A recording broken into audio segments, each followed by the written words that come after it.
that's why I hire a secret man, Ben, to do all my like A secret production. man? Yeah, so like people are like, do you have a producer or are you just a full liar? Like, no, I do, but he just doesn't. He's all what's the word? Remote. He's a remote. He's a remote guy. You get a guy on in terms of Fiverr what in he does. fucking Malaysia Yeah. just doing your Yeah, he podcast just, and editing. that's why it's always so inconsistent. But no, he does do it. So, Doesn't really speak English, but he's good. but to be fair, because whenever we moved over here, I was like, I need to get another boy. I need to get another boy to be able to come and sit with me all day. I need a boy. And he was like, no, just Fetch me a boy. But you know what he did? He came in and was like, right, I'll show you how to set it up and how to record Yeah. it, and I'll cut it together.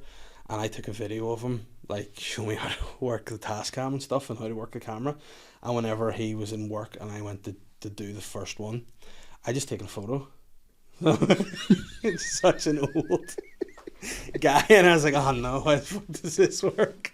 And it was just the most out of focus. And I actually had turned the sound, like, you know, where you can record, either it goes through there or you can have it this way or surround. Yeah. I just turned it on this side and I was just chatting in the opposite, so it just sounded like I was in a Just well, in the distance. just blurred in a well. I was like, oh man, we're moving to the new studio, it's going to look amazing. First episode shite. Was not a good time. That's so funny. So yeah, so he does all that. I did a podcast with Sean Walsh and it was out of focus the whole time. I was fucking raging. And was there a producer there? Just Yeah. short-sighted guy. But he just didn't. He was like, oh, I forgot my glasses. That looks like how it normally looks. Yeah. It was fucking brutal. And it was like, he spoke about like, it was before he'd been on I'm a Celeb or anything. He spoke about like, he bumped into Matt Hancock on the tube. Mm-hmm. Oh my God.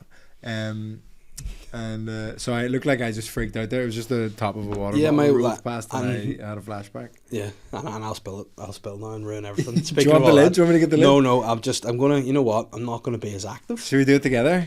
Yeah, fuck it. Let's No just, lids. No lids. Now there's double the fucking pressure and stress. We'll be grand. I'm just gonna sit like this the whole time. There we go.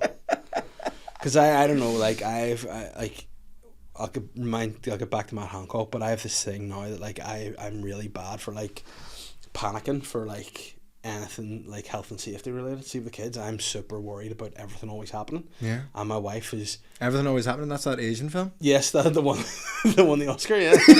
Sausage fingers guy, Prince Charles. Yeah, it was but like I can see it before it's, but she's so Like Final Destination. oh man, it's, and everything that I know is going to happens, and then she's like, you need to relax a bit more. You're bringing Is bad that your vibes. kid? And I'm like, yeah, Your I kid's know. like, you're bringing bad vibes. You're bringing Yeah, me down. my kids are like, Dad, no harm to you, stop. You know, need to relax. I'm like, no, I don't. And then the other day, Matilda, who's 2, was in the bath. And she's like, she's normally fine in the bath, she'd sit and play, but she's got into the way of just standing up a bit, and I'm like, I don't like her standing in the bath, let's not. And then I said, she was shouting, and I was like, she wants something here. So I went in to get, and she just fell right out of the bath. That's so funny. Bounce, and That I was caught her your- after the bounce, you know, and I was like, I told you. And then, She bounced past her head to yeah, you. but then she was like, well, why'd you leave her? And I was like, I didn't, you were. I love the way you said that, where she was like, she was shouting, so I knew she needed something, as if that was like parenting intuition. You were Yeah. like, I just got a sense, because she kept screaming. Yeah, constantly. Like the last time she screamed like that was when she got her knee caught between the rungs of the cot. Yeah, it was a bad, but she's the second one, so who gives a fuck? Like, Oh yeah, I'm Oh, the second God. one. yeah, I and feel did like you I find was out no one gives a fuck? fairly left of my. I was never taught how to shave. I overheard my older brother being taught how to shave and figured it out from there. Okay, well, I mean, you do a good job. 'Cause I it's never tiny. wet shave. Yeah, It scares me, so I just do the buzzer. that's because I was going to say, if you just did like a bic with no, that's scary. I used to do that when I was younger, because I got like puberty when I was like 9 or something. And all my wee mates didn't, so like I had to shave armpits and my face and my legs and all, Your just armpit. like secretly, you know. So with my dad's razor, he left out. I go into school and be all like rashy and sore and be like, "What happened to you?" I was like, "None." Really? Yeah, and then obviously the PE teacher was like, "Show me your dick," and I did. And he was like, "That's very grey. You've definitely had puberty." I'm like, "Yeah, thank you," you know. And he goes, "Give us that." That was Your how he PE did it. teacher was the Dalai He Lama. was the Dalai Lama. Suck my dick. Like, you know what I like about that? Now, again, I should have a problem with it. I should be like, this is That's disgrace. disgusting and bad. But I like how he's just come out and go, sometimes the Dalai Lama will play up for an audience. Okay, what's no, it's he like? okay that he's a pedo. He was pandering. Yeah, it's like, listen, kiss me. All right, that's not good enough. Suck my tongue. Suck my tongue. I got such a like snicked out teenager trying to pull it at this. Suck my tongue. Here, fucking suck my tongue. What would it now? See if he was playing up to the audience, he would have said. But the thing is, tongue's the dick, isn't it? So, but I mean, what? But what did I also like? They were like the parents were in the crowd. That's fine. But see, if I was there and the Dalai Lama tried to snog my kid, I'd batter him. I'd be like, listen, Lama, you fuck him or nothing. Yeah, you either go all in, or don't be fucking cock. Don't be fucking giving my son blue balls. Listen, Dalai, get it out, Mr. Lama. Be like, nah, we're on the way. I'm sucking his tongue and calling him Dalai. Like, You're on first name. He's sucking tongues. We're on first name basis. But did he stick? Didn't he go like he was the wee kid? He's like, give me a kiss on the lips, and then I don't know why he speaks like that. He's French, the Dalai Lama. Give me a kiss on the lips. Give me a kiss on the lips. Nah, suck my tongue. It's like it's French kissing, the Dalai Lama. But then imagine how raging you'd be if you're the wee kid and you're like, oh, I had the chance to suck a Dalai Lama's tongue and it didn't let me. Fuck, that's my claim to fame. I'd be raging. I think he'd get superpowers. It'd be like his Marvel origin story. Yeah. What would the superpower be if you sucked the Dalai Lama's tongue? You could just peace, just total peace. You just inner peace from the age of like 9 or whatever the kid was. He's just a really centered wee boy. Yeah. God, that's the scariest, is kids who are just like centered. Apparently I was a freaky wee kid. Apparently one time, it was like in the lead up to Christmas and I was like 3 years old and my mum was like, oh, Vittorio, or like, are you excited for Santa? Mm-hmm. And I turned around and went, I don't know why adults insist on lying to children. Uh-huh. He's like, whoa. And what did she say that? Okay. I think she threw me out the window. Yeah. I would throw a kid out the window if they said that to me. Yeah. So kids, it's whenever kids come up with stuff that you can't rationalise where they've heard it. Yeah. You know, because sometimes they'll hear it off like a Rainbow Ruby or something when they're watching their tablet. You know, like Holly will sometimes talk to this thing she watches called Octonauts. And they do a lot of like scooting about in submarines and all, going to like tectonic plates and all. She'll give off stuff like that from time to time. But whenever she hits you with like random stuff, you're like, I have no idea where she's heard that. That's what my first word was giraffe. That's a big one. Yeah, quite literally and figuratively. It's a tall one. That's a tall word. I think my first word was I just couldn't speak till I was 12. No, but I was a wee posh North Down boy, so I was, you know, I think my first word was probably mama. I'm much more posh than people seem to think I am. Mm-hmm. Like even last night I did a preview and a guy was like, oh, you know, because you're from the West, and I was like, no. Yeah, please. No, my family, like I say, like my grandparents live in West Belfast. My dad grew up in West Belfast, but I live in South Belfast. Yeah, and she's like, I want it to be known. Let it be known that I am not you. Yeah, I pander to you endlessly, but I'm not you. Yeah, but that's the thing. Like how, like with you, obviously being in London, do you, like for example, a lot of like comedians are from West Belfast at the minute on the scene. They'll talk about it and they'll be sort of like, you can go up there and be like, fuck you, ever get a Raffles? And they'll be like, what? Like that West doesn't, just pure local stuff. But see, the West is like it's like a principality almost. It's a republic. Yeah, it's like the Vatican. Yeah, it's probably better than calling it a principality, isn't it? Like they hate that. Fucking a prod bastard. I'm like, no, I'm a mix, alright. But yeah, it is a different world. And they were like, I remember talking to somebody about like the West during COVID. No masks. No, you can't tell them what to do. No.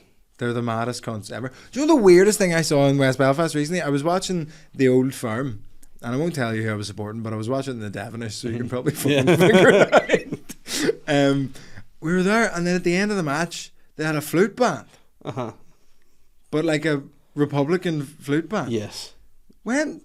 Am I out of the loop? When did that start happening? I think it's not a new thing. Now, again, I could be... My background is very nurtured because I was just told you're neither. You're none of that. So it was only when I got to be in like mid-teens, like, oh, they do. I was like, oh, what's this? That music's shit. And I was like, that just sounds shit. And they're like, oh, don't say that or they'll fucking beat you to death with it. But I definitely think the Protestant bands are better. I hate all flute bands. They're not good at music, but no doubt about it. Like they're not, because like I said, nobody genuinely likes that music. It's like you have to, and it's like it's real like statement of like, we're here. You may as well just like have the UDA tattoo in your back. You know? But they had like tricolours on the big, what would be a lambeg drum, but they wouldn't call it a lambeg drum. And lambeg. Yeah. And lambeg. Yeah, lambeg drum. And like lamb is LAMH. But and like, lambeg drum. There was the Easter March, the Soros Easter March they were doing. Yeah, and people were like, what the fuck's going on here? And they weren't like, and it's weird because obviously it happens every year, but they're like, that's just a weird way to march. You know, I think there should be some sort of funding cross community where the boys from the Shank will be like, listen, this is how you march. This is how you do it, because you're going to get shin splints doing that. You know what I mean? You'd be halfway up a road and you'll be busted. Just stomp. Yeah. Have you ever thrown a fit before with your parents and you go, fuck you, and fucking stormed out and you're like, yeah, no. It really hurts your face. It's so sore. Like, imagine doing that for 2 hours. Yeah, brutal. Oh, but I couldn't believe it. Indoors, flute band immediately after the Old Firm, playing like Irish, like rebel songs basically, but on those wee tiny flutes. Awful. So high fucking pitched. It was so fucking weird. But see, I was like, fuck up. And how long did they do that for? I was just the end of 40 minutes after the game. Wow, that's too I left. I was like, no, it's too much for I'm me. gonna go eat a fucking curry half an hour. But what would the crossover be the other way around? Like, what could the Protestants do that would be just touch kids? No, no, some of those lads get up to it anyway. Like, you know, the Dalai Lama's a hun. Yeah, he's orange as fuck. You know what? The Dalai Lama probably would be more welcomed over here by the unionist community than the president. Anyway, they hate him today. Oh, Biden? Biden's Did over. you see there was a leak? There was a security breach? Oh no! It's only got announced on the Nolan show today because... So that's what it was, because I hate the way Twitter now has who you're following, and you know, people maybe like the fucking Kevin Bacon away from who you follow. And I don't like the Nolan show. Now I shouldn't probably say that because it's the biggest show in the country, Dave. It's a big show in the country, and I'm currently negotiating with BBC Radio Ulster, so probably should be like, I fucking hate it. But you know, I just don't like. To me, it's like if you listen to it, you get angry. Well, that's the whole point of it. And but my uncle, I was in the car with my uncle today, and it's the weirdest thing where he goes, I hate this. Yeah. And turns it up. Oh, yeah. On the radio, and you go, what? And you go, no, I hate Stephen Nolan. And then you turn it up and listen to more because you just fucking hate him. My dad's the same. He'll be like, I fucking, and it's every time I go to his house. And I'm like, that's why you've got worse. Because you start your day being angry. Yeah. Like, go, like he lives by the sea, go for a walk. Yeah, go Classic FM. Yeah, no, he's like, nah, fucking, and he's like, that Stephen fucking riles everybody up. And I'm like, as you say with white knuckles, like, fucking Stephen again. How do they fall for it every time? But then, I was trying to explain to him, like, that's how they get you. Yeah. You're like a Neanderthal and you love what's going on there, or you get really, but it's still the numbers, still people listen to it. That's why they do it. Like, there was a guy on last week, and I had to go, this has got to be a parody. They were talking about the union. Do you hear this guy? No. There was some guy on, he goes, Stephen, there is nothing more important to me than my Britishness. And he was like, no, come on, like, if your children were sick, you need the institutions up and running so we can take the waiting list down the NHS. Yeah. He goes, no, British first. And he goes, so you'd rather there be no government? Yeah. And he goes, yes, I told you, Stephen, British first. And he's like, so hold on, like, if you're sick, and he goes, I've said it, Stephen, I'm not going to change my mind. I would rather be British and dead. Like, no. These guys, you just can't talk to them at all. But they also, what's mad to me about those like super unionist people is they hate English people.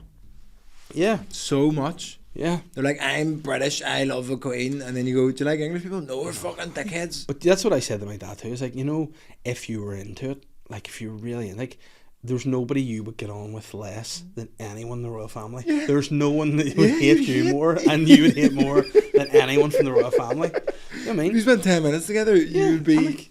Like Margaret from Shankle, you know what I mean? She's there, they'll be like, no, avoid them, you know. Like, she would see Prince Charles' fingers want to eat them. Like, but they just hate each other. And, but I just don't get. And again, for me, it's like, I just don't know how people can vote for the DP. Oh, it's fucking... Well, it's just in case the other ones get in. That's the whole fucking thing. I know. But this fucking guy today... So, the most Belfast / Northern Ireland thing ever a document was left out on like the street, which had all the police officers' names that were working like protecting Biden, all their phone numbers, all the code words, where they're going to be, when they're going to be there. And instead of giving that to the police, he immediately phoned the Nolan show. Steve and I found this. Yeah, give it here. And then Nolan reached out to the PSNI, and that's how the PSNI found out. But you know what? The PSNI aren't the best. No, well, I mean, why is that on paper? No, it's, why is any of that information on a piece of paper? You know what they should have done? If I was the PSNI, I'd have been, like, a PR for the PSNI would be a fun job. I would go to him, listen, say it's not real, say it's banter. You know, go the Dalai Lama approach. Listen, he always plays. We're only messing. We're only joking. But have you heard any about? How long have you been home for? Since Sunday, Easter Sunday. Right. So I don't know how much you would like keep on top of like the local news when you're away. No, I like good. Nothing. I'm so out of the loop. It's so shit. But basically, right in Newton Arts, you heard there's been the issues with the boys in Newton Arts. The UDA are bucking the South East Antrim UDA out of Arts. You're like, nah, fucking leave. You're drug dealers and all. You know, like the Spider-Man thing. Like, but so they had a whole thing, and they were like kicking like 20 families or whatever out of Ards. Yeah. And it's so ridiculous that like there was a guy who got beat up in a shopping centre by a group of lads in balaclavas. So they and the Ards shopping centre's big. So like they would have them like go through the shopping centre with a mask on and just give this guy hiding. And then the police got the vehicle they got away in basically and took it. And then they just left it sitting outside the police station in Dundonald, and it got burnt out, obviously. And they were like, oh, it was evidence just sitting on the street, you know. Why is it just on the street? There's got to be like a car park inside. No, there's a guy there. Like, I sometimes think about this, because when I was working, I wasn't the best at like the admin side of my job. There'd be things I'd just be like, oh, fuck, I should have done that. Oops. You know, like there's probably a guy in there being like, did you bring the Jeep inside? And he's like, oh, yeah. And he's going, oh, fuck, I need to go and shit. And then he goes out and sees it on fire. He's like, oh, no, I fucked it this time. But it's got to be that. Yeah, it's exactly that. People just be like, whatever. And then fucking... You brought that sheet with you in your bag, didn't you? Aye. Yeah, you didn't leave it in the street. No. But why is that ever on paper? No. Why is that not... Joe Biden doesn't know how to use phones. That's probably... And it's size 24.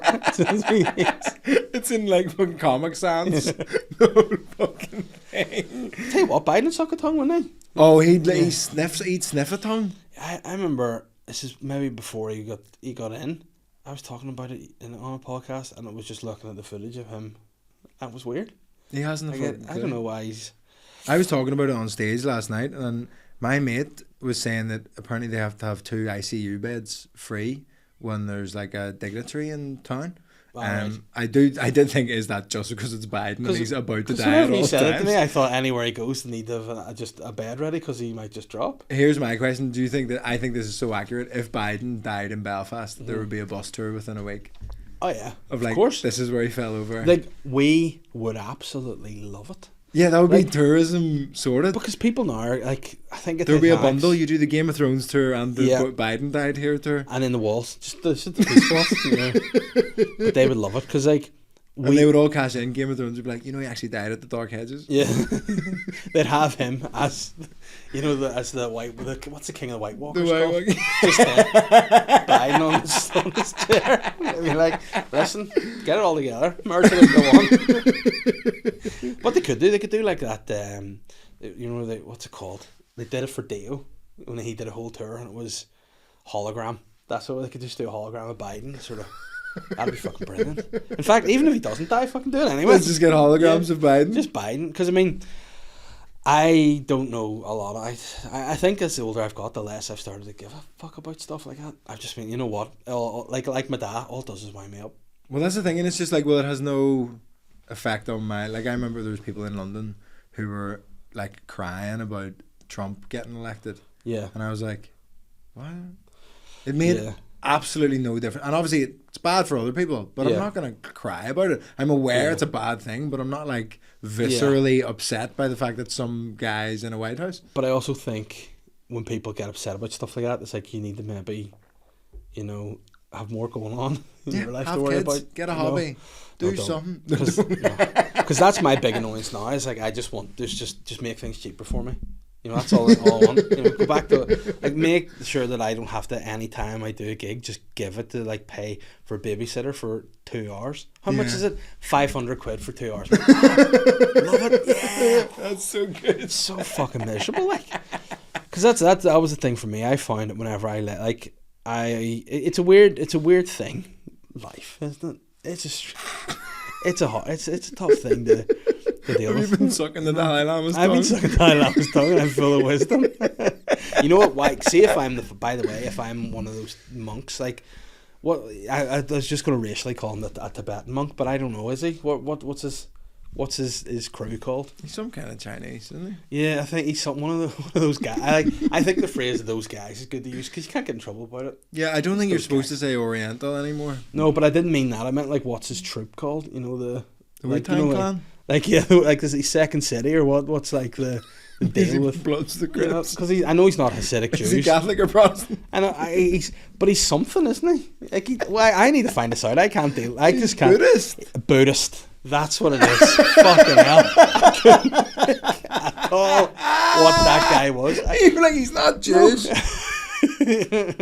And he has his foreskin, it's just always retracted. He just pulls it back before he goes out. But yeah, I was trying to figure out, I was like, and then do you ever overthink something so much that you go, is he just a guy that does that himself? Like, has he just decided, hey, you know? It's his address.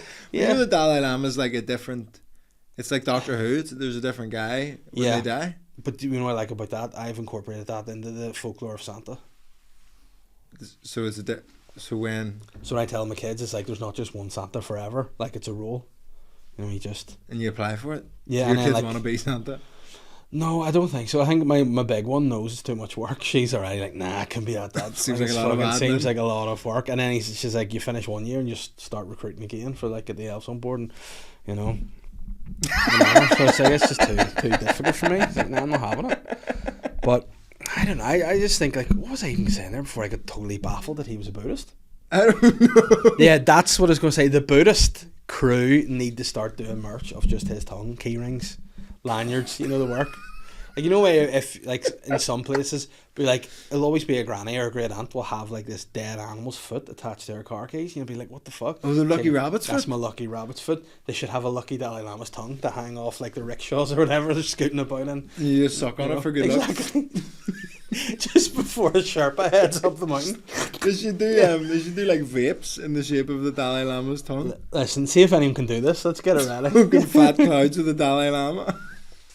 That'd be amazing, and it would sell so well too. Ah, what flavour? What flavour? Yeah. Inner peace. It's inner peace, yeah, or just peace. Just the Dalai Lama's peace. It's a whole thing. You want some peace, do you? I don't know why the Dalai Lama chats people up like he's a fucking in a working man's club. Want some of my peace, do you? Yeah, you want some of his peace? I'll give you fucking peace. 5 inches of it. Fucking my peace twice. But I don't know. It's a fucking weird. But like, I imagine being one of those people who, like, you wake up every day and you're raging, just raging at the news, raging at fucking everything. Just fuming. But it's so strange. Like, anytime I come, because I'm forever telling people in London that, like, Northern Ireland's lovely. Mm-hmm. None of that really happens anymore. It's all fine. It's all chill. And you come back, turn on the radio, and it's like, hey, Derry's on fire, and you're like, what? No. When the fuck did that keep happening? I think they just got bored, didn't they? And that is most of the, like, that's always the problem with these things, is the thing that people don't address is that riots are class. Yeah. I know, and you know what the thing about it is too? There's never any, like, fight back from the guys. Like, if you're out there and they're battering you back, you'd be like, nah, right.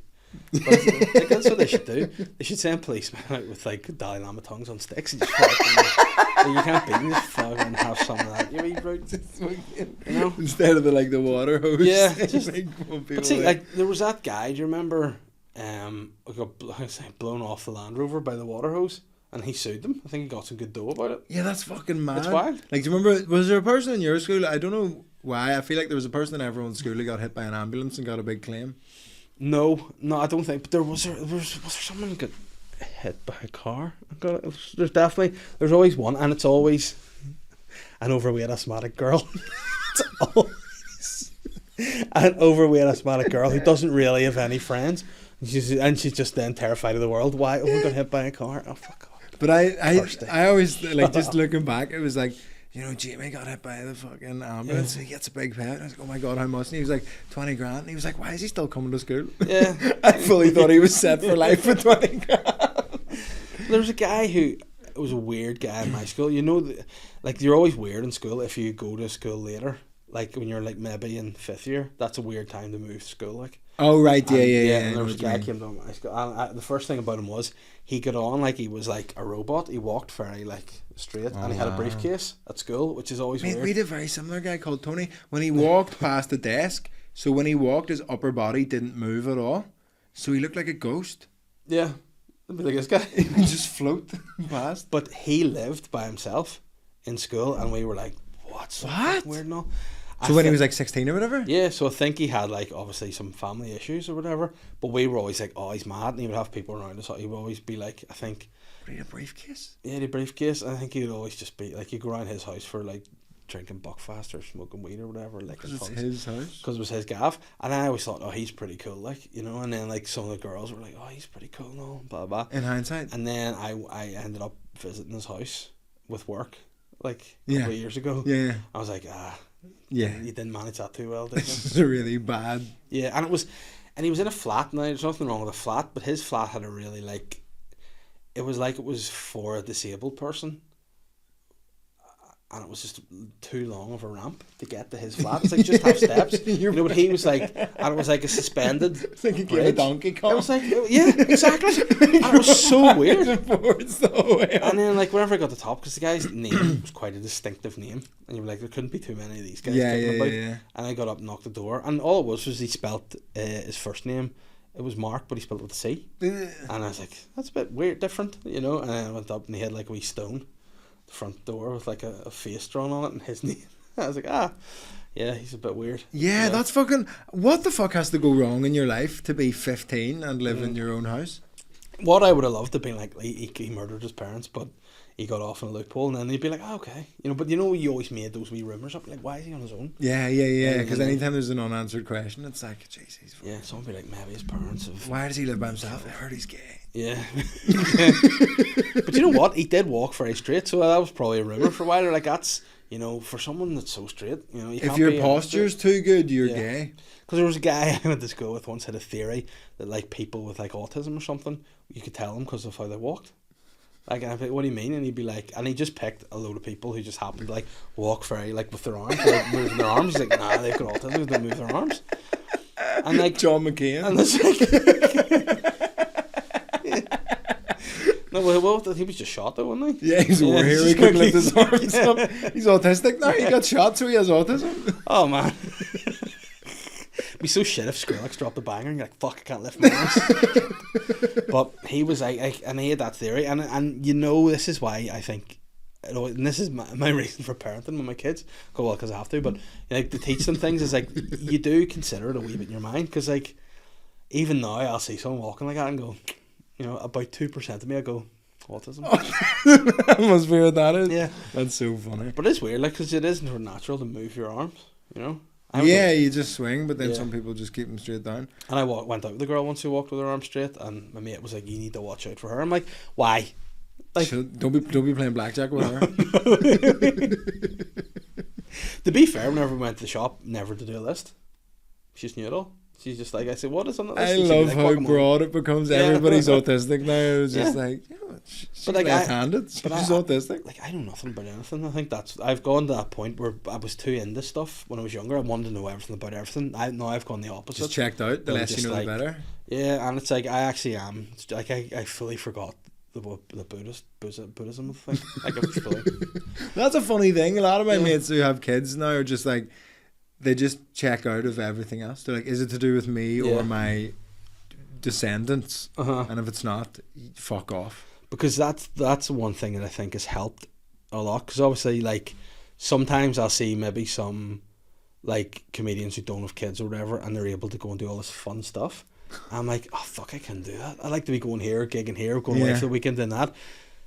That'll come, I think, when the kids are a bit older. But now I just couldn't, because they're a fucking nightmare. They need me to like like Catherine's not strong enough to like hold him in the cage when she locks it, so I need the lock, and it's just difficult. It's a 2-man but job. It is and it's like that is it now. So you have to kind of fit stuff in around him, and like I actively have said to Catherine before, she'd be telling me something, and like I feel she's gaslighting me sometimes, because she'll do or say something, and I'll be like, no, you told me that, and she'd be, no, I didn't. I'm like, no, you. Because like we had a conversation that merged into one, and she was talking about another couple who we're friends with, and she's like, we're trying to book, like, this is such a fucking boring story. She's like, we're trying to book places for the National Trust on this day. Right. And I was like, okay. So she's like, we're going to go, Keith, Nana and the boys. And I was like, right, okay, no worries. And then in her mind, she was like, oh, we can't get booked for the 4 of us. And then she went, we'll just go ourselves another time. But I heard her say, oh, we'll just book it another time. So I was like, oh, the 8 of us will be going. So then it came to like, so we have a group chat with 4 adults and all the kids. And too many fucking phone links going into it. But so my mate Griff, he was going out like, I think he was maybe down the last the Grand Slam game that Ireland were playing England. The most recent one? Yeah. Yeah. And he loves his rugby, like, to the point that that's his thing. He loves it. I don't like, other than comedy, I don't think I have a thing. I'm like get envious of people who have like their personality is centered around one specific aspect of their life. Yeah, and we'll get back to that because that is a good topic actually that I was thinking a lot about recently. But he went down to Dublin and he was blitzed, like hammered, and he got back late and all, and I was like, oh, tomorrow's going to be tough for you. No, that's what it was. They weren't fucking National Trust. We're going to the aquarium, right? So I messaged the group to be like, oh, good luck for you going to the aquarium.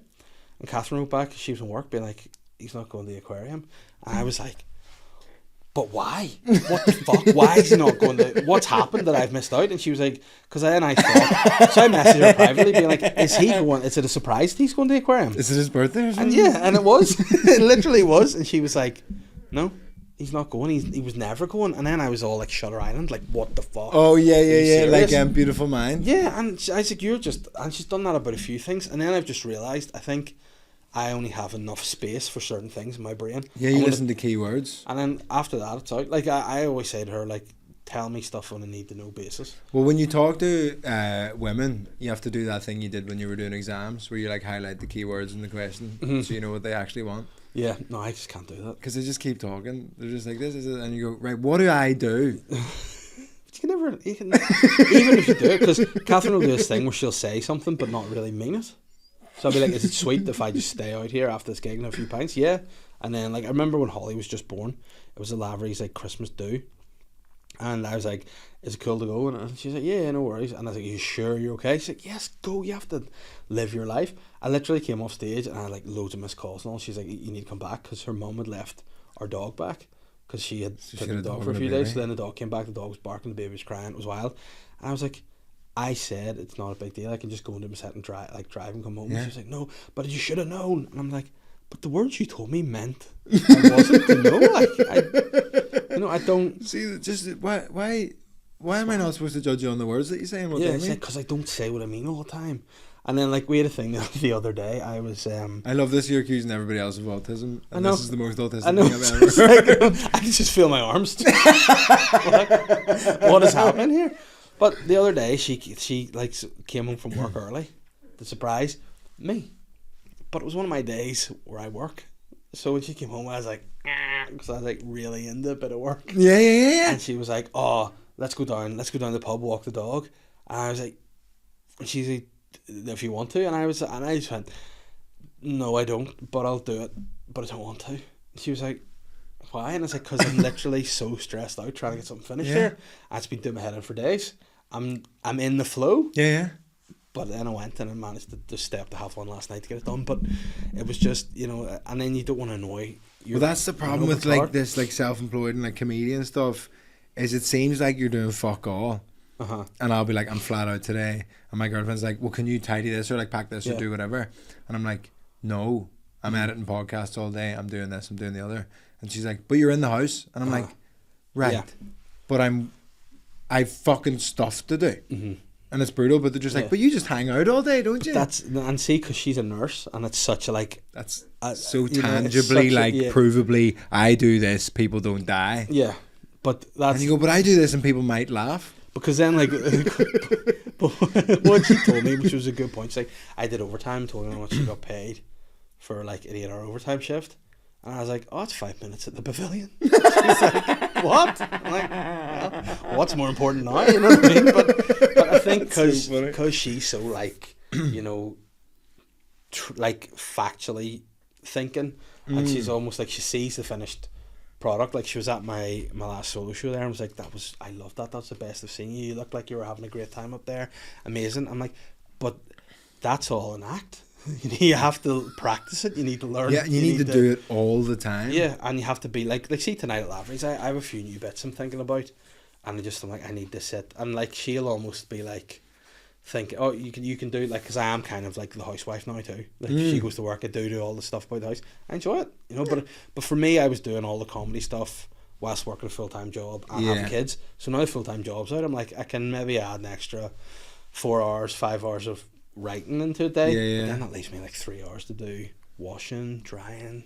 You know, I could live the best life. Couple loads of laundry. You know, and I mean, like, there's nothing better when your wife comes home to the house and it's amazing. Is this your thing now? You're the laundry guy. Your mate's the rugby guy, and you're the laundry guy. Yeah, because that was whenever you said that, and I think this is it's a weird thing to think about, that because we enjoy what we do, it's like it's like a fun thing to do. You know what I mean? Like, I love creating stuff. So at the minute I'm trying to write a pitch for a sitcom idea I've had, and I get immersed in it. Like, I'm like, this character would do this and this, and I like doing all that. Yeah.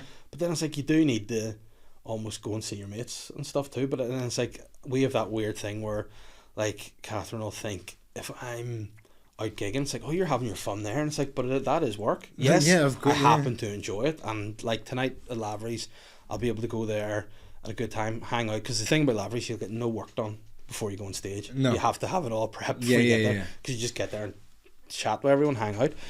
I'll do that tonight and tomorrow, and it'll be a great time. Yeah, but it's still work at the end of the day. Well, this is the thing. Yeah, it's like, just because I've nailed it and my work is class, it doesn't mean it's like, it's still tiring on some level, and it's still fucking. But she came out with it recently, and I was like, oh, there it is. Did that feel good to say that? Did it? Because she was talking about, it's like, she'll always say, now we're getting again, the gaslighter that she is, right? She'll always like say something like, oh, I'm really tired, I'm exhausted, and I'd be like, yeah, it's been a tough day, and she'd be like, it's not a competition. I'm like, never did I say it was. Yeah, I shock her, I can be tired too. And then she said these words to me, she goes, how can you be tired?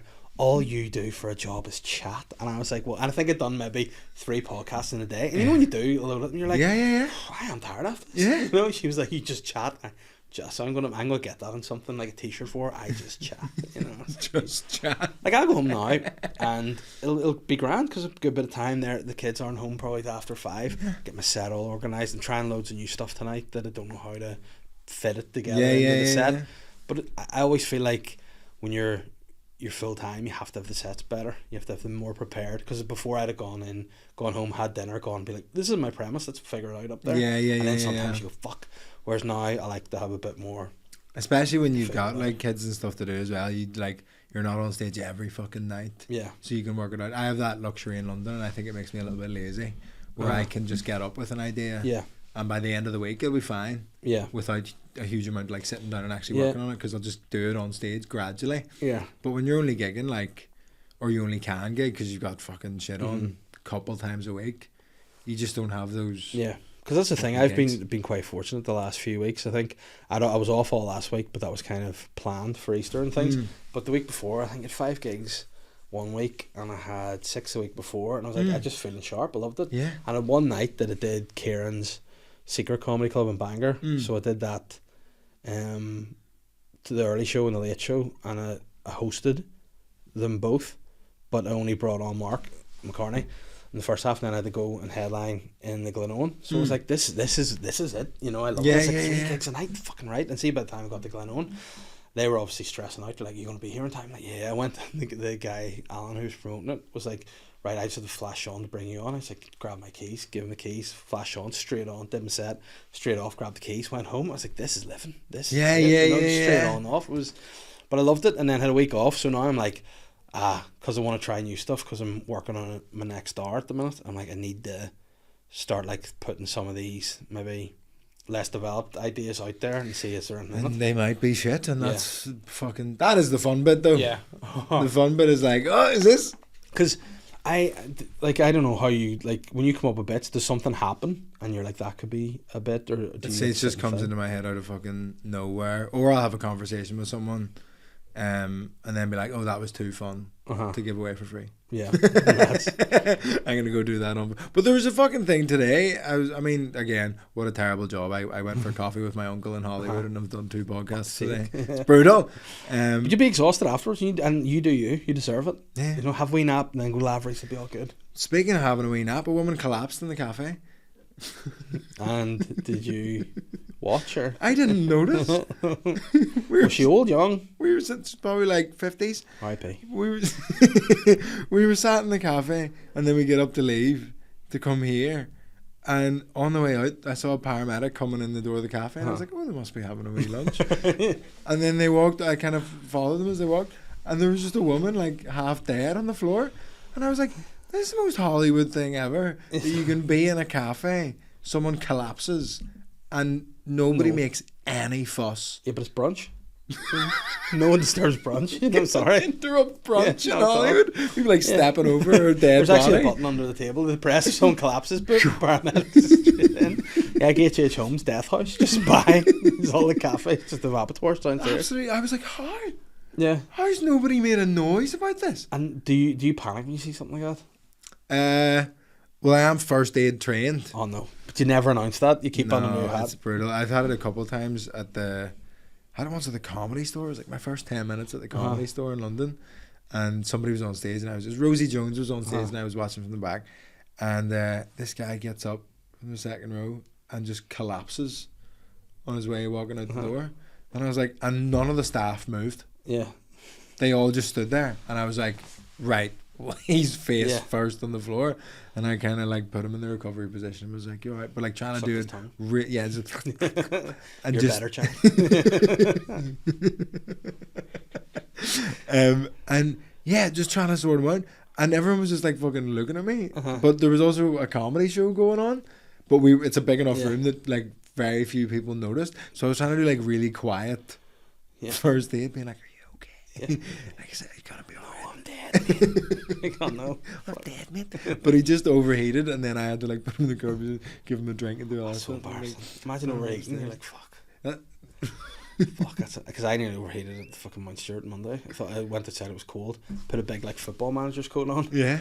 But I was wearing an Under Armour top, and I don't know why I did it. So I couldn't take the coat off. Because it'd be mortified. So you were just wearing skin tight. Yeah. And I was like, so I couldn't take it off. That's brutal. You're fucked. Yeah, and then I ended up. Do you ever get on a train in a coat and you've forgotten to take off your coat, and then somebody sits next to you, and then there's no space? But even if I don't have a coat on, that's the way. I'll be able to say, I'm sorry, there's no. It's just I take up a lot. I'm a fast guy. Sorry. You're fast. I'm a fast guy. I can't cope. Oh, that's so fucking mad. And did you? So then you had to go up after that? No, I'd already been and done my trial spot, and I was like, I better fucking get booked again. Yeah. I'm doing first aid. Because what would be great would be if you actually weren't first aid trained and you were just doing a bit. And you're like, I'm not even first aid trained. He's dead. It happened to me again though. Dan Nightingale at the Limelight. Limelight 2. They forgot to put the aircon on. Oh, that old chestnut. It's always hot in there. Yeah. Always hot. Yeah, but it's slightly noisy. And I'm like, but people survive the fucking gig. Yeah, well, there's an example, Don't die. Yeah, so some guy gets up and absolutely stacks it, like, so loud. And I, like, first aided him, make sure he was okay. And Dan was just on stage, like, And the Limelight 2 it's a nice wee room, but it's so awkward. Yeah. Like, I was doing support for Brennan Reese a couple of weeks ago, and there was fucking group of arseholes in really, and they were like just talking and whatever, and then like it was actually Ian, the sound guy, who was like, shut up, like going around him, you fucking keep quiet, and they're like, no, blah blah, and then they were just being hateful. So Ian would be like looking at the security like, kick them out. So then the security were like, right, you're one more warning. Didn't heed it, kick them out. And when you can tell someone's getting pissed off when they're on stage, you could see it was annoying Brennan a bit. He was like, fucking, like he just wanted to just like, So then they're like, right, they're out. So they took them out, but there's like 8 of them, and it was just off to the side, it was like a wee side section there. They took them out, but then rather than just kicking them out, for whatever reason, I don't know what this policy is, but it's stupid. They were like, you get to finish your drink. So they just moved them to the other side of the curtain, and they were just giving off up to the bar staff and all, and it was like even louder then. I was like, this is just, what are they doing? It was about probably 10 minutes they carried on. Why does it's so easy to run a comedy show well? Yeah. Why can like no venues do it? They just, but you know what they should have done? Like if it was like bingo bongo student night or something, they'd just fucking cross-faced chicken wing them and fucking out the back door. You know what I mean? Because it's like grown adults are like, nah, we're not just going to wreck you. Yeah. It's fucking, it's absolutely ridiculous. That's but so funny. I just hate it. I get so, I see now, I just get so annoyed at people. In crowds. There's like a violence inside me or something. And I think that's back to the whole the idea of suppressing things so much and not worrying. It's just some things will just really anger me. Alert from the Dalai Lama. Yeah. The only time I remember really losing it with somebody was like a kid at a park, and that's the only time I remember when I had crossed the boundary here. When you were a kid or when you were an adult? No, I had a kid. Holly was about 3, so I was probably 34 or something. But I was at this. How old's kid? Ballpark 5? Yeah, this kid. No, it's 7, 8. This guy. That's one of the worst ages. Yeah, prick. But he came. When he saw he was into the kinky stuff. No, he had a bike, and he didn't look like he had no. Can you please tighten that up there? Yeah, I mean, it's, where do you tighten it? See, on the other side, or is it one of the screw ones? No, it's screwed. Yeah, it's screwed. Get your boy back in, your secret man. No, he doesn't come. He doesn't come, but this kid came. Yeah, but no, he came down. So the park where it was downhill. Okay. He came down his bike, and he had this old guy with him, and the guy was just like not looking at what he was doing. He was just like flat out on the phone, and it was like, and then you look at him and be like, I shouldn't judge anybody because it's not right to do so, but you're a bit too old to be his dad. But also you're a bit too young to be like, I don't know what you are. Granddad, you're just an old dad. So he went in, let him in the park, and like Holly's wee, so you obviously look after your own kid. And she was climbing up to get into this, and he just fucking bombed up a slide in front of her, and just like it was a sort of tube slide, and he just lay across it, and he's kicking his feet off the tube slide. And I was like, right, mate, do you want to carry on down? There's kids like literally hanging off a ladder trying to get down. And he's like, no, fuck off. Did you say fuck off? Yeah. And I was like, see tiny kids swearing? That makes me so angry. And I was like, listen, you shouldn't really speak to that. And he goes, you're not my dad. And I was like, yeah, well, I don't think that guy is either, but we'll not talk about that. I was like, look, just go down. And then one of the mums was like, could you hurry up, please, up the tube? And this dad voice annoys me too. Yeah. And I was like, I don't want to listen to her anymore. Yeah. I don't have that. So like, I looked around, I could see there was no parents that could see me. And I just spurted him down the slide with my hand. I just went, shoved him down the slide, and he like rolled and toppled out the bottom. And he's like, did you? And then I was just like, no, and then put Holly in and gently like pushed her down. But then I thought I was a bit too far, but then the dad wasn't looking or caring or anything, and the mum was delighted that the wee prick was out of the slide, and he didn't return to the slide. And if they're a neglected child, it doesn't matter. Mm-hmm. To be fair, he took it well. It wasn't the first time he's been struck, I would say. He knew how to fall. And you know what? Fast forward a few years, he'll live in an apartment with a large Donkey Kong ramp. And his briefcase. Right, I'm gonna go into a few questions here. Because got a couple of people asking for you. Imagine it was just that old school style. All right, mate. Tell him I was asking for him. Tell him he's all right. Oh, will do. See if I don't get this money. And by the way, guys, I'm chasing up money from somebody that owes me. And if they don't pay, they will. You send the Patreons around? They're going to pay. Yeah, I'm going to put their windows in. Imagine like Patreon was something that they just had to fire that money around to your house once a month. I know, just call around. Like, I love the patrons, I do, but I would be a wee bit concerned if some of them know where I live. I just be like, I'd go out to like leave the fucking milk out, and then I'd be skinned. Well, my girlfriend says that when I like, if I hit like a number of followers on something, I'm like, oh, isn't that cool? She's like, none of them would be there if you got shot, and I'm like, they absolutely would be, because they would be the person shooting me. Yeah, exactly. They're right at the scene. What's your alibi? Oh, it's the gun I used. Can I have the bullet back, please? The memento? No. Dean. It's merch. Yeah. But there are like, that's the thing. Most, like, I find now the most thing I get from people is if I see them out and about, they'll look at you and go, you know, like, you're him. you know, and it's nice and all, but then like I don't think there's ever been anyone that's been like, oh, you're too much. You know, the only reason I'll not speak to somebody if I think they want to talk to me is if their arms are like really down, and like I don't like those kind of guys. But you know, most people are around, but there are sometimes you're like, people know too much about you, like, and I think that's because of the nature of podcasting and hearing what you do day to day. Parasocial relationship, they call it. Yeah. We'll go back to questions. Elaborate. I like this. So that's what it's called, but it's a fucking weird thing, and I've had it before where I'll meet a comedian whose podcast I listen to, and you'll be talking to them, and you'll mention something that, like a story they've told on a podcast, but it doesn't click because they didn't tell you that. Even though obviously it goes out to the public and goes out whatever. When someone recounts something from your life that you didn't tell to them, that's freaky, and it's only in one direction. Like, you don't know anything about them, but they immediately, you're like, oh fuck, they know everything about me, and it's a very, like, completely fucks the dynamic relationship, and that's what it, parasocial. So it's like, it's like one way and like false relationship that people have with podcast listeners. But you definitely have that. Yeah, for sure. It's like, and who do you listen to? Like, or the podcast you would listen to now? You'd be like, I think, like, if you saw them, you'd be like, I don't know. I listen to Matt and Shane's Secret podcast. I would listen to Have a Word quite a bit. I listen to one Celtic podcast once a week because the games are so rarely on TV that I just listen to other people's opinions about it and go, well, that's what I think now. And I feel like I think they're coming to my Glasgow show because I messaged them. The Celtic boys? Nice. The 20-minute Tims. Yeah. It's a good podcast.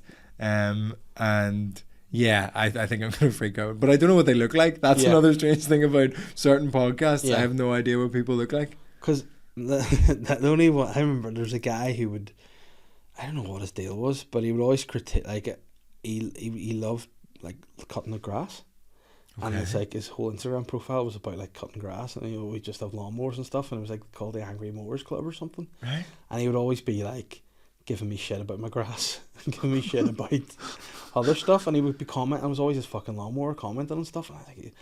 And there's one night I was just out having pints somewhere in Belfast, and this group of lads were like, "Oh fuck, that guy he is," and all. And he was like, "What?" And it was the guy's like, "He's the fucking lawnmower." He's the lawnmower. And like, I have not heard of him since then, because I think like I was half doing a bit, but kind of going, "Oh, you is it? Ah, yeah, you're fucking not so chatty now, are you?" And he was all so like, funny, sitting there, and he was drinking rosé too. I was like, "Oh, you drink rosé too?"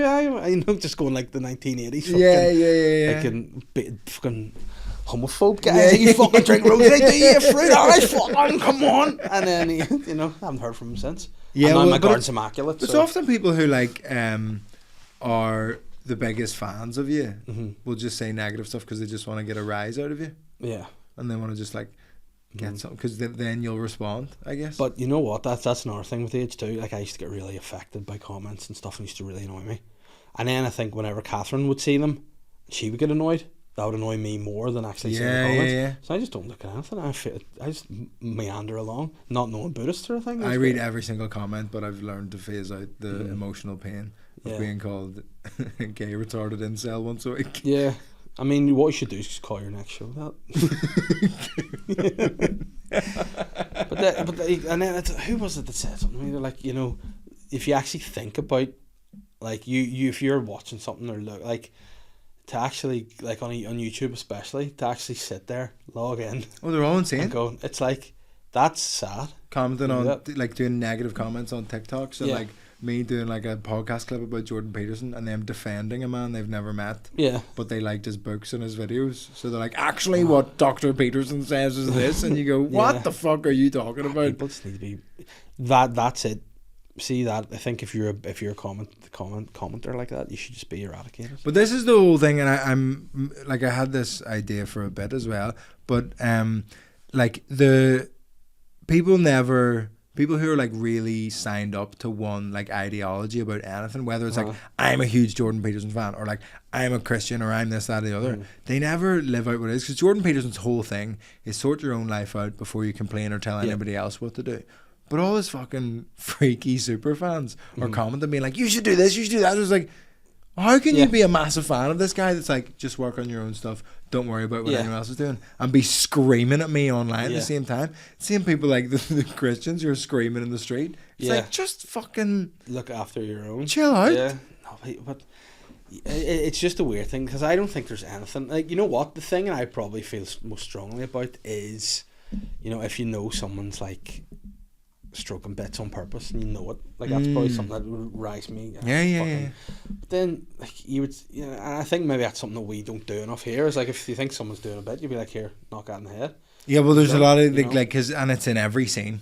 It's, and this is what I learned. Like, I came back and then got filled in on some of like the comedian drama or whatever, and I'm just like, oh, this is identical. Yeah, it's the exact same stuff that's happening in London, is happening in Australia, is happening in Northern Ireland. It's just the same little arguments in different permutations. Like, it's, but that's the thing too with it. Like, I remember for a while, like I used to listen to Tiger Belly, and there's the whole the drama and all that. But then the Brendan Schaub thing. So when that first I got happened, wrapped up in that. Let's listen, you know. And then afterwards, I just was sitting one day being like, I'm 36 years old.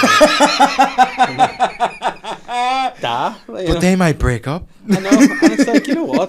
That whole thing is just like, it's so like, let's get over it. It's ridiculous. It is ridiculous. And you I think, said like, mean things about me online, right? Like, yeah. But then I think like Schaub should have gone the opposite. He should have been like, he should start threatening to beat people, because legit could. Oh yeah, because like he's a bad UFC fighter, but he can still beat the fuck out of any comedian. Normal people. Imagine Bobby Lee just head kicking him. He wouldn't even have to reach far. Like, it would be like a lower calf kick. But see, that whole thing, it was like, I was like gripped by it almost, and I was like, but why? And then afterwards, I'm like, I don't really like anyone as much anymore. I've started watching all the like YouTubers who break down the drama going on in American comedy. I think it's so funny just to watch. But no, it's why. But I have always like loved the American scene always, and then like seeing it now, I'm like, it's actually a wee bit pathetic. You see it for what it is, because it's all the same. Yeah, I think it'd be. That's what we need to get to, like with the Northern Irish scene, is get YouTubers making videos about any drama that might be happening. I know, but see, like, did you know Diona and Sean are married? But what is funny is like, there was something happened that someone did a bit. There wasn't even like another local act bit. It was like something, a well known bit, like, and Chris Rock's There's Two Types of Black People. Yeah. But the thing with it was, the person was like, I know, I don't care if it's stolen, but he does it better. And you're like, that's not how it works. You know? But then like a real eye opener for me was like realizing, like, it was a full, like, you know, Mr. Glass moment in Unbreakable. Have you seen that film? The gist is the whole plot. I'm sorry, spoiler alert if you haven't seen like 1998's Unbreakable with Bruce Willis. Is like, he's this guy, can't die. He's unbreakable. Yeah. And like all these like things keep happening to him, like train crashes, you know, like all these terrorist things happen until he's in a train accident. That's what it is, and they discover who's the and you're like, why is this happening? And he's like this wee guy called Mr. Glass. He's not. I don't think he's called Mr. Glass. No, he is, because Samuel L. Jackson breaks all his wee bones and all, and he's in a wheelchair. And it just transpires that Mr. Glass was doing all the things to find the guy that's opposite to him, you know, trying to like to cure his. Like, wow. So it was like, you think he's the good guy the whole time, the poor wee like broken man, broken Mr. Glass, and it's like he's the one. I was like, that. It's not the comedians, it's the people who watch it. So you can never change that. Yeah. So if someone's doing other people's bits, they don't care if they laugh and they don't know the scene or whatever. They'll still buy people's tickets, go to shows, and they don't care, and I'll be like, oh, but that bit's quite a well-known so-and-so bit, or that's it. I just don't understand what the comedian gets from that, doing a stolen bit, because the whole thing is like, I've had this idea, this is what I think about this, and the validation of feeling an audience going, yeah, that makes sense to me too, like, because I thought I was weird to think that, but now you think that, and that's great. That's the whole connection of it. But if you're just up there, like, it's not just about getting laughs, because we could all get up and do, like, most people wouldn't know Patrice O'Neill's stuff, and he's the best. Yes. So we could all just get up and do that and kill. Like, you could kill, but then you can kill with hack stuff, and you can kill with other people's stuff. But I don't know what they get from that, because you didn't make it. Yeah, and that's part of it too. I think the more kind of the older I've got, I've been like, you know what, there's some things that maybe before I wouldn't have liked to have said, but now you'd be like, it's cheap, I'll get them on side, I'll fucking do it. You know? I mean, could be worse. You could be from Lurgan, and people like, well, this is the fucking thing. Northern Irish comedy audiences are like, all fucking Northern Irish comedians just talk about Protestants and Catholics, and I'm like, yeah, but if you say the word hun on stage, it murders every time. I had a bit about my granny falling out, my Catholic granny falling out at me because I signed for the Protestant church, and like it was just free transfer. Yeah, it was just a wee line. It was like I was like, and I don't know. She didn't do anything like to actively like strain a relationship, but I'm pretty sure she emphasised whenever she was calling me grandson, she called me grandson, and people loved that. And I was like, nah, you know. So see things like that, and like it's not the stuff you think of. You're like, that'll get a laugh, but do I want to be doing that? Yeah, and then sometimes you're like, when you're in the trenches, you know, you're out in the middle Gigs of not nowhere, going well. You're like, nah, let's throw this out there. Just Let's like, just fucking do it. Bosoms gay, isn't it? Yeah, you're like, fuck, so it is. Who puts beans in bread? Fuck me, those Mexicans are crazy.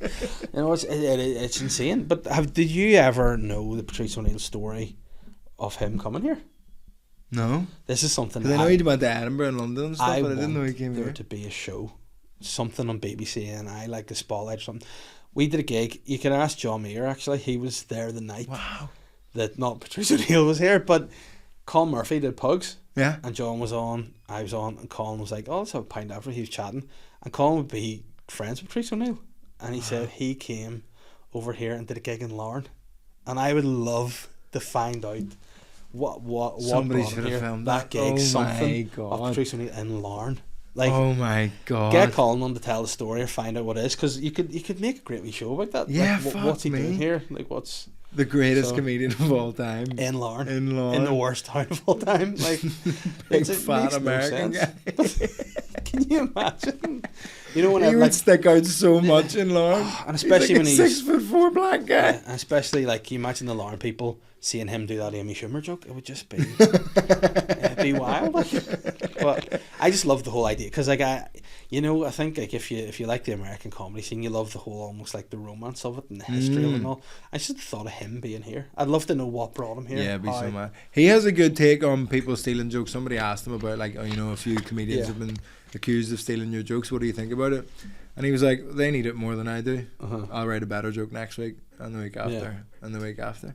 And I was like, yeah, that is like the attitude to have of like, if you're stealing jokes, you clearly aren't comfortable. But he'd also scare you too, wouldn't he? He'd be sort of guy, but I wouldn't like to mess with him. No. He's a scary I big think man. when he's, but he'd be slow. Especially now, yeah. He's dead. R.I.P.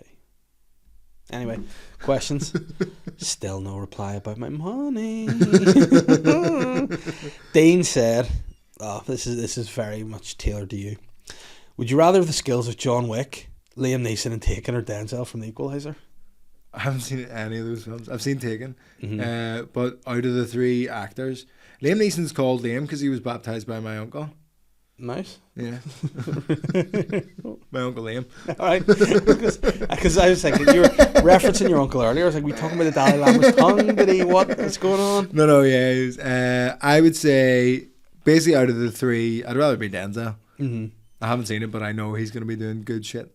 Yeah, Equalizer wasn't bad, but the only thing about it was he was a wee bit too old in it for me to believe. Oh, so it wasn't believable that he was kicking the fuck. Same with Liam Neeson, and maybe John Wick's the only believable one. But also John Wick, all this four movie series is all spawned from someone kicking his dog to death. What?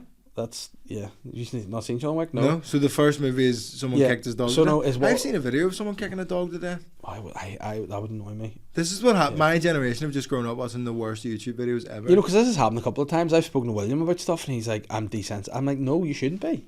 You should not be. You shouldn't be. It's fucking horrendous. Like, I think our generation is more desensitized than generations who lived through the Troubles. Yeah, I would say so. Just because the internet is fucking wild. Like, he'd be like, oh, we're watching these. And I think, beheading videos. They went through a period where, and it's always Paddy, my fucking Donald, would send these stinking videos into, like, a group chat. And I'm like, Paddy, I don't want to. There was a guy who fell out of a window in London and his arm, like, impaled, in Dublin, and his arm impaled on a spike. I was like, I don't need to see this. No harm to you. No. There's one Instagram page I like called Hall of Meat, which is skateboarders falling over. Oh, that's gonna be sore though. I hate that. But it's so. But you know what's brutal about it is this is why the algorithm doesn't know anything. The only skateboard page I follow is Hall of Meat because I think it's so funny watching them fall over. But then it just thinks I like skateboard videos. Yeah. So in my like suggested, it'll put up like skateboard videos. But I'm always. When it comes up, I'm like, oh, they're gonna fall. Yeah, and they never do. And they just do a sick thing, and I'm like, fuck you, that. Fucking dickhead. What? Just injuries. Look at that. Just they look for the most brutal injuries. I remember there was a show when we were on holidays in Magaluf, maybe when we were 18, and there was this local bar that sold really, really cheap pints, like €1 a pint. But the only thing on the TV was like Faces of Death or something. It was just like loads of, and it always cut off just before people died, hit by bulls, falling off buildings, car accidents, all that shit. And it was like, it's a weird bar, but cheap pints. That's a good vibe. It was a good vibe. But yeah, so John Wick, basically his wife, Mrs. Wick, died, and she was expecting to die because she'd gone through like the process of organising the dog for whenever she died, that the dog be delivered, and he had to look after the dog because John Wick had just too much love to give. Give him something to do, yeah. So then basically those bloody Russian gangsters came in and kicked the shit out of his dog. And what's the rationale for them killing this dog?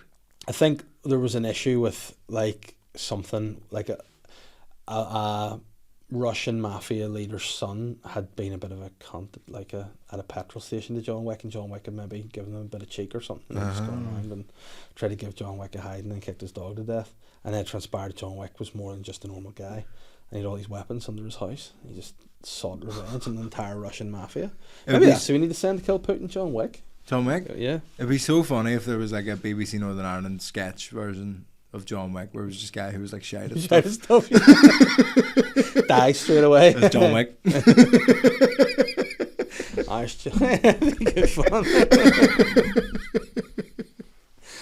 Oh, here's an interesting one. Jane says, how do you cope? How do you live with yourself? How do you cope with the London tubes in the summer? Also, what are your favourite venues to gig in London and Belfast? It's a good question. I get the bus. Most of the time in London, I fucking hate the tube. It's brutal. Full of people. Full of people, and I hate them. So I'll tend to get the bus. Is like I'll just leave more time. Yeah. To get like I'm very rarely like that stacked up, so I'll avoid getting the tube if I can. Favorite venues to perform: London. I mean, the Store's fucking class. Leicester Square Theatre's brilliant. Belfast, Lavery. See, since they took out that pillar. Yeah. Holy fuck. What a room. Yeah, it's a great space. We're there tonight, but we'll not see us because it's on Friday, so. It's also sold out. There you go. I know, true. But you can always get in if you know people. If you can suck a right tongue, you'll get in. You know where the back stairs are. Yeah. You could just walk into Lavery. Yeah, that's a fair point. Every time. If you walk in with a school bag on, nod at a bouncer. There you go. And then if you want to kill us, you could get lots of stuff in the school bag. If John Wick wanted to kill us, he'd probably fall going up the stairs. He'd pick a wrong door, just walk on, I'm in the kitchen, bollocks. That's John Wick. Ba-da-ba-da-bam. Stephen says, what are my thoughts on Vince McMahon's mental breakdown and transitioning into Signor Vincente McMahon? Have you seen Vince McMahon? I've seen the wee yeah, I mean, I wasn't into wrestling, never watched any of it, and then took Aaron McCann to the WWE at Wembley for his birthday.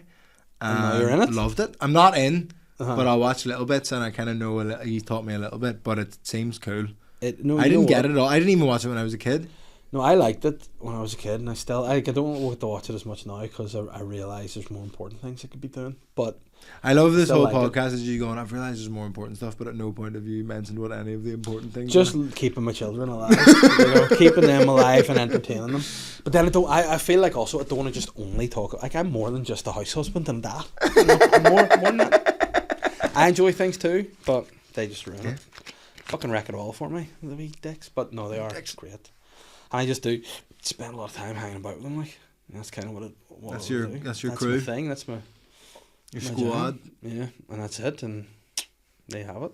Yeah, the boys. But what's happened to Vince McMahon? He had that week. Yeah, he's just dyed his hair fully black. And whenever you know somebody's knock off fully black hair, and then they come back with fully black hair, black eyebrows, and it's just a bit weird. Yeah, you're just like, even Rylan, his is too. Yeah, but he's a ginger guy. It's dyed black. He's like, I just don't want people to know I'm ginger. Like, no, also, your teeth are a bit weird too, right? It's probably like shoe polish black as well. Yeah, that's too much. The only speaking of shoe polish black, I think Jermaine Jackson was like when he was on Big Brother, he actually did use shoe polish to like just blacken his hair. And do you know he's got a song called Your Majesty? That's just a fact. Your Majesty? Your Majesty Jackson. Yeah, great name. Oh, those Jacksons are crazy guys, aren't they? Yeah. Your Majesty. That's so good. Your Majesty Jackson. There you go. Oh, so what a way to end it. Listen, thank you very much for coming on. I'm going to go home now and put a wash on, get ready, look over my set for Lavery's tonight, and I'll see you back there. Final thing on the WWE, my girlfriend forgot John Cena's name, but she wanted to do the joke of like doing his theme tune, but she just went for it, and one day she just went, and his name is John Stevens. That's so good. Oh, there's nothing better than a wife or girlfriend fucking up a name. Nothing better. Do you know what my girlfriend thinks Shunsuke Nakamura's name is? No. Jackie McNamara. I remember the one time did you ever argue with somebody and someone like thinks they're so right about something and you go, no, you're not. My wife was going to me, who's that guy called? What's he called? Johnny Lumpoo or something? Johnny Lumpoo? Jonah Lumpoo? Yes. I was like, who the fuck's Johnny Lumpoo? No, not even Lumpoo, Lumploo. That's what it was, Johnny Lumploo. Like, he's like the most famous rugby player. I think Jonah Lumpoo. He goes, yeah, him. Johnny Lumploo. Johnny Lumploo. Like, oh God, I was like, you know that Japanese Celtic player, Jackie McNamara? But Jackie McNamara was a Celtic player, just not Japanese. Probably. Oh, Jackie. I mean, but that's like Shinsuke Nakamura. What a legend he was. Dead ball expert. Yeah, and he set the trend now. Celtic's entire fucking team's Japanese. Yeah, and they're balling it. Unreal. And what about the guy that looks just like me, old Angie? He's... Oh, Ange Postecoglou? Yeah, he's great. He looks like my dad. Yeah, I know. I'm going to look like that. And I was going to say like in 10 years. In 2. 3 years. In 2. Like, I appreciate the 3, but 2. Like already, like I'm going bald this year. I'm getting it off. Just going to just... Are you? Yeah. You can go for it. I'm worried about mine. But you know what? It's like... Well, yours is interesting because your hairline's still very solid. But you bent down. But it's behind that. Oh, no. Yeah. Mine's very much like it's like a set, a movie set. It looks good, but then you like look behind it. Oh, there's nothing. Yeah. Just nothing. All business in the front, all nothing exactly. in the back. But then but again, I'm sticking with it because of spite of Catherine. Because I wanted to shave it before we got married. She went, keep it for the photos. I'm like, I'm keeping it till the wheels fall off. You know, that's it. And then I told her I'm going to do, you know what they used to have, the schoolboys used to have back in like the 1940s, the short back and sides. Yeah. I'm for the long back and sides, just like the Terry Nutkins. What's that fucking Mick? Somebody, he's like an old English comedian who's fucking shit, really, really long bald hair. That's what I'm going to do. Bill Bailey isn't the shit comedian I'm thinking of, but you can go full Bill Bailey. But yeah, I think that would be a lot of fun, and I'm gonna fucking headbutt that if it goes up again. But yeah, I'm gonna say I'll see you soon, but no, I'll see you in probably like 2 hours. Yeah, that really hurt. Yeah, and it's much harder. See under this, it's just full metal. So hard. Just full metal. I was fully. It's like a Dalai Lama's dick. It's hard as a rock. Suck it, right? Have a good one. Pleasure. Listen to my podcast, Mike and Vittorio's Guide to Parenting. Neither of us have kids. And where can people find you other than that? Vittorio Angelone on Instagram, TikTok, Twitter, all the fucking places. It's hard to find though because it's such a like common. VITT, 2 T's, 1 R, and then it should come up. I think. Yeah. There's so many. They don't call you Vito. Yeah, Scottish people do a lot. I want to call you Vito. I like it. You can bring that into. And tell me this, because I don't know where I got this from. I don't know, is this a nickname you had, or did Colin call you this and one off and stuck in my head? Vitamin A? Is that a thing? I've never heard that. No. But it sounds like a common nickname. It sounds like, I was like, there's no way he's going, listen guys, I have a new nickname. Vitamin A? He wants to call me Vitamin A. Yeah, I was like, I thought that was like, yeah, it definitely is a Colonism. Yeah, it is. Yeah, Vitamin A. And I was like, is that a nickname that people have called you, or has he just coined that one day? And I like it. Yeah. Get the merch it. Vitamin A. Yeah. And it'll be like, but I'll sell actual vitamin A tablets. That'll be my merch. But one tablet's like a $5. Yeah. I'll sign them. There you go.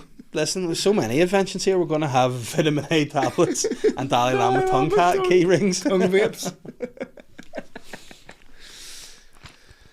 Vape sounds like another word you could use to describe what the Dalai Lama does, doesn't it? Rape. Yeah, that's what I meant. Right, bye. Oh, it's so gross when a guy pretends to suck. It's worse pretend to suck a tongue than it is pretend to suck a dick, isn't it? Horrible. Because tongues are smaller. And wiggly. Yeah. And then the worst is, see when a tongue goes all, oh, I hate it. Gross. Bye.